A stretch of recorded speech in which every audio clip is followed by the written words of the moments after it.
I'm falling for you. Finally, my heart giving, and I'm falling in love.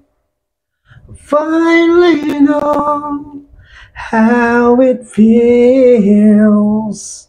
So this is love. Oh, andyan na pala kayo mga kababayan, mga kalingap. Welcome back muli sa aking munting channel. Ako po inyong host, Aureada TV, ay muling nagbabalik para sa isa na naman panibagong reaction video. Kamusta po kayo? Nawa ay nasa mga mabubuti po kayong mga kalagayan habang pinapanood ang video na ito. At maiba tayo mga kababayan, mga kalingap, no? Dahil wala pang part 25 ng Team Jomcar.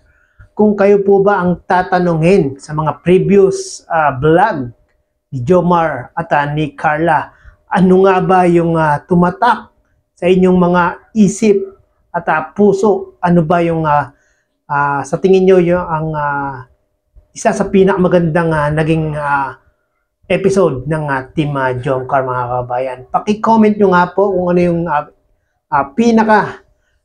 masasabi nating pinakamagandang vlog ng Jomcar. Pero although lahat naman talaga namang maganda, no? At syempre meron pa rin isa na pinaka the best na vlog ng Team Jomcar. Kung meron po kayo naisip, paki-comment nga po, no?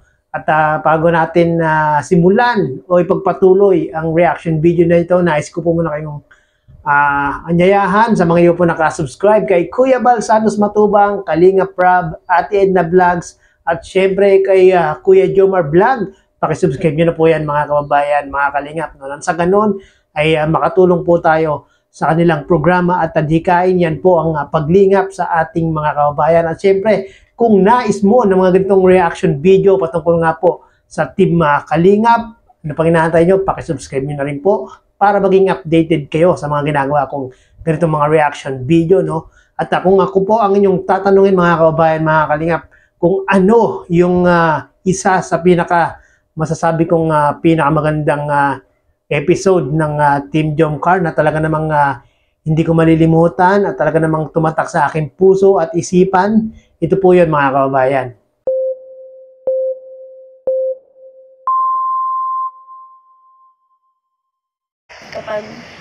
Kapag nandiyan naman kayo, medyo nababawasan yung lungkot ko, lalo kapag nakakabanding ko sila Ate Joy, kayo kapag nag-ano tayo sila Kuya Rab.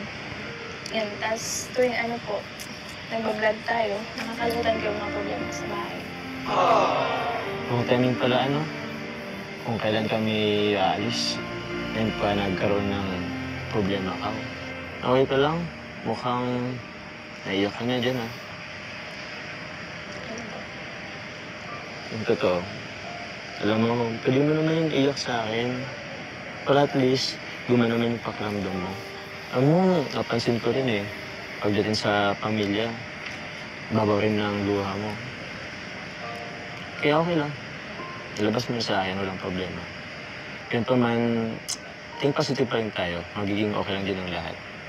Lalabas din si lolo mo nang okay.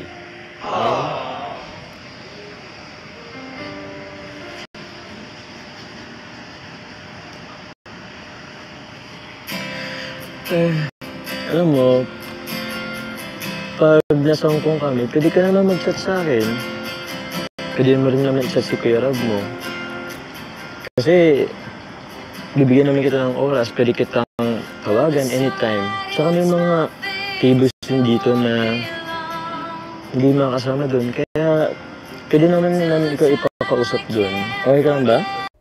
So yun na nga po no, mga kababayan, mga kalingap, napanood po natin ang isa sa pinaka hinding-hindi malilimutan ng mga viewers at supporter ng Team Jomcar, no? Ito po yung isa sa pinaka-episode na talaga ng mga nagpakirot, nagpaantig sa puso ng mga manonood, no? Dahil nga po dito sa episode na ito talaga namang itong si Carla ay sabi ng kanyang problema sa buhay, no, kay Papa Joms, no, at dito natin nakita na first time ni Carla na umiyak sa bisig ni Papa Joms. Grabe itong episode na ito, mga kababayan, mga kalingap, no.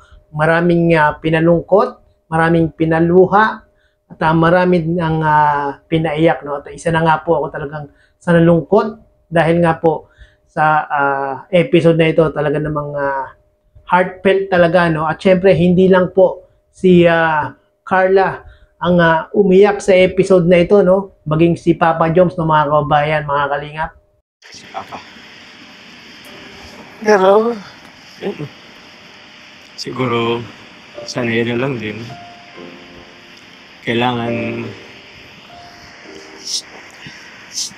Okay.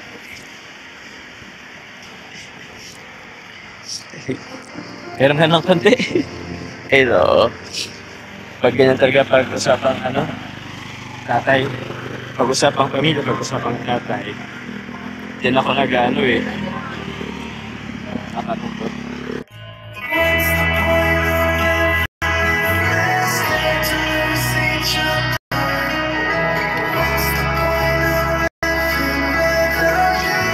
So yun na nga po, no, mga kababayan, mga kalingap, muli nating napanood ang isa sa pinaka masasabi nating magandang episode ng Team Jomcar, no? Kumbaga, mga kababayan, mga kalingap, dahil nga po sa nag-iyakan ng ating mga idolo na si Jomar at si Carla, at talaga ng mga tumatak sa ating puso at isipan itong episode na ito, dahil nga po talagang nakita natin si Jomar at si Carla ay mga nag-iyakan sa isa't isa, no, at sila po ay nakita rin natin na talaga namang meron silang care sa isa't isa, no, na kung si Carla nga daw po, mga kabayan, mga kalingap, kung may mga ganyang problema, maaari niyang tawagan, i-text si Papa Joms, no, yun nga sabi ni Papa Joms, no, nabibigyan niya ng oras itong si Carla, no, at anytime nga daw po nandyan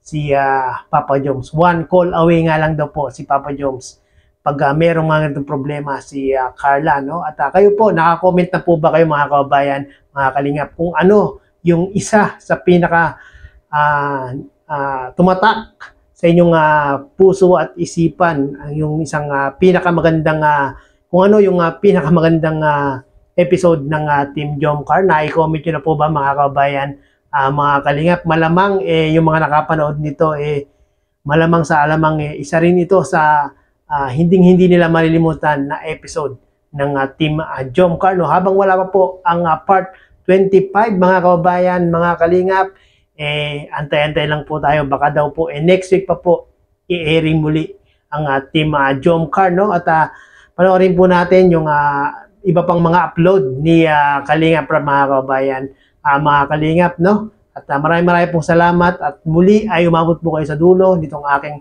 reaction video. Hanggang sa muli, bye-bye!